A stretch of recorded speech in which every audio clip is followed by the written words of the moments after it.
ನಿಮ್ಮ ಹಳೆಯ ಚಿನ್ನದ ಒಡವೆನ ಅಧಿಕ ಬೆಲೆಗೆ ಮಾರಬೇಕೆ? ಆಟಿಕಾಗೆ ಕಾಲ್ ಮಾಡಿ 8880 ಅಟ್ಟಿಕಾ ಗೋಲ್ಡ್ ಕಂಪನಿ. ಅಧಿಕಾರಿಗಳ ಮೇಲೆ ಹಲ್ಲೆ ಮಾಡೋದು ಸರಿಯಲ್ಲ.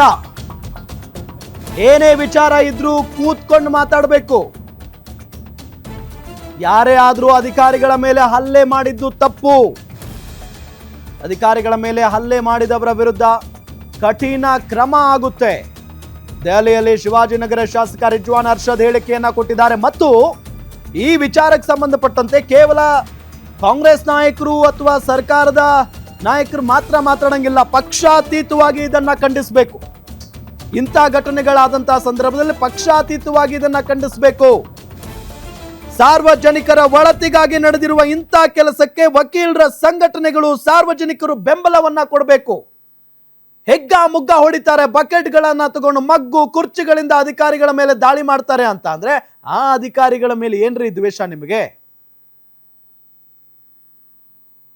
ಸಫಲವಾಗಿ ಶಿವಾಜಿನಗರದಲ್ಲಿ ಕಾರ್ಯಾಚರಣೆ ಆಗಿದೆ. ಮತ್ತೆ ಇವತ್ತಿಗೂ ಕೂಡ ನಾನು ಹೇಳ್ತೇನೆ, ಇವತ್ತಾಗಿರ್ತಕ್ಕಂಥದ್ದು ಅಲ್ಪಸಂಖ್ಯಾತರು ಬಹುಸಂಖ್ಯಾತರು ಅಂತಿಲ್ಲ, ಕೆಲವರು ಕಾನೂನನ್ನು ತಮ್ಮ ಕೈಗೆ ತಗೊಂಡಿದ್ದಾರೆ. ಸೀಮಿತವಾದಂತ ಧರ್ಮಕ್ಕೆ ಜಾತಿಗೆ ಸೇರದಲ್ಲ. ಅವ್ರು ಯಾತಕ್ಕೋಸ್ಕರ ತಗೊಂಡಿದ್ದಾರೆ ಏನೇ ಇರಲಿ ಕೂತ್ಕೊಂಡು ಮಾತನಾಡಬಹುದಿತ್ತು.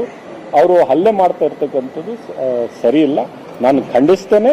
ಮತ್ತೆ ಪೊಲೀಸ್ ತಮ್ಮ ಕೆಲಸ ಮಾಡುತ್ತೆ, ಅವರು ಏನು ಕಾನೂನು ಹಿತದಲ್ಲಿ ಮಾಡಬೇಕು ಅವ್ರು ಮಾಡ್ತಾರೆ. ಸತತವಾಗಿ ಸಫಲವಾಗಿ ಶಿವಾಜಿನಗರ ಒಂದಂತೂ ಸತ್ಯ, ಇಂಥ ಘಟನೆಗಳು ಮತ್ತೆ ಮರುಕಳಿಸದಂತೆ ನೋಡ್ಕೊಳ್ಳೇಬೇಕು. ಅದು ಸರ್ಕಾರದ ಜವಾಬ್ದಾರಿ ಮತ್ತು ಪೊಲೀಸ್ ಇಲಾಖೆಯ ಜವಾಬ್ದಾರಿ. ಇಂಥ ಗೂಂಡಾಗಳನ್ನ ಯಾವುದೇ ಕಾರಣಕ್ಕೂ ಸುಮ್ಮನೆ ಬಿಡಬಾರದು. ನೋಡೋಣ, ಸಚಿವರು ಈಗಾಗಲೇ ಸ್ಪಷ್ಟವಾಗಿ ಹೇಳಿದ್ದಾರೆ, ನಾವು ಇಂಥವ್ರನ್ನ ಮಾತ್ರ ಸುಮ್ಮನೆ ಬಿಡಲ್ಲ ಅಂತ ಹೇಳಿ. ಆತ ತಪ್ಪಿಸ್ಕೊಂಡಿದ್ದಾನಲ್ಲ ಬಸವರಾಜ್ ಅಂತ ಹೇಳಿ, ಆತನನ್ನ ಮಾತ್ರ ಸುಮ್ಮನೆ ಬಿಡಬಾರದು.